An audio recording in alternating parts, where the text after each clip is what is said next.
বসন্ত নয়, আমার দরজায় প্রথম কড়া নেড়েছিল অবহেলা। ভেবেছিলাম অনেকগুলো বর্ষ শেষে শরতের উষ্ণতায় মিশে এলো বুঝি বসন্ত। দরজা খুলে দেখি আমাকে ভালোবেসে এসেছে অবহেলা। মধ্য দুপুরের তের্যক রোদের মতো অনেকটা নির্লজ্জভাবে আমাকে আলিঙ্গন করে নিয়েছিল অনাকাঙ্ক্ষিত অবহেলা। আমি চারপাশে তাকিয়ে দেখেছিলাম আমার দিন দশায় কারো করুণা বা আর্তিব বেকম ছড়িয়ে আছে কিনা। ছিল না।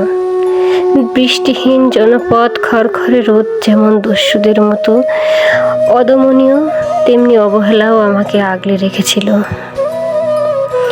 আমি অবহেলাকে পেছনে ফেলে একবারে ভো দৌড়ে এগিয়ে গিয়ে দেখেছিলাম।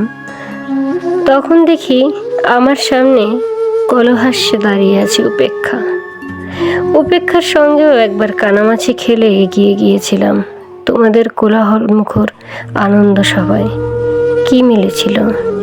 ঠোঁট উল্টানো ভৎসার আর অভিশপ্ত অনুঢার মতো এক তাল অবজ্ঞা।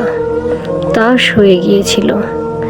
একটা সময় ধরেই নিয়েছিলাম আমার কোনো কালেই হবে না আর রাবেন্দ্রিক প্রেম।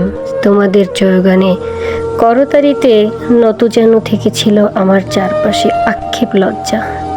বুঝে গিয়েছিলাম জীবনানন্দময়ের স্বপ্ন আমাকে ছোবে না।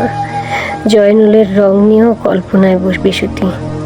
হ্যাঁ, একবার তুমি বা তোমরা যেন দয়া করে বাঁকা চোখে তাকিয়েছিলে আমার দিকে। তাচ্ছিল্য নয়, একটু মায়াই যেন ছিল। হতে পারে কাপা আবেগেরও মিশ্রিত ছিল তোমার দৃষ্টিতে। ওইটুকুই আমার যা পাওয়া। আমি ঝরে যাওয়া পাতা, তুমি ছিলে আকস্মিক দমকা হাওয়া। তারপরও অবহেলার চাদর ছড়িয়ে উপেক্ষার দেয়াল ভেঙে ওই অবজ্ঞার লাল দাগ মুছে জীবনে কোনো সীমারেখা ভাঙতে পারিনি আমি। একথা জানে শুধু অন্তর্যামী। অর্ধেক জীবন ফেলে এসে দেখি অনেক কিছুই বদলে গেছে। সে কি? কোথায় হারালো কৈশোরের দিনলিপি বিপন্ন করা অবহেলা? স্বপ্নকে অবদনামের স্বরলিপিতে আটকে ফেলা উপেক্ষা?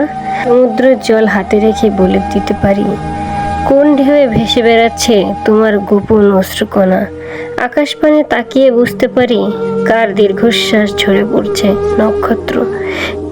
তুমি যে সম্রাজ্ঞীর বেশে আড়ালে মিহিন কষ্ট চেপে হয়েছ লাবণ্যময় পাষাণ পাথর, এটাও দেখতে পাই অন্তর্দৃষ্টি দিয়ে।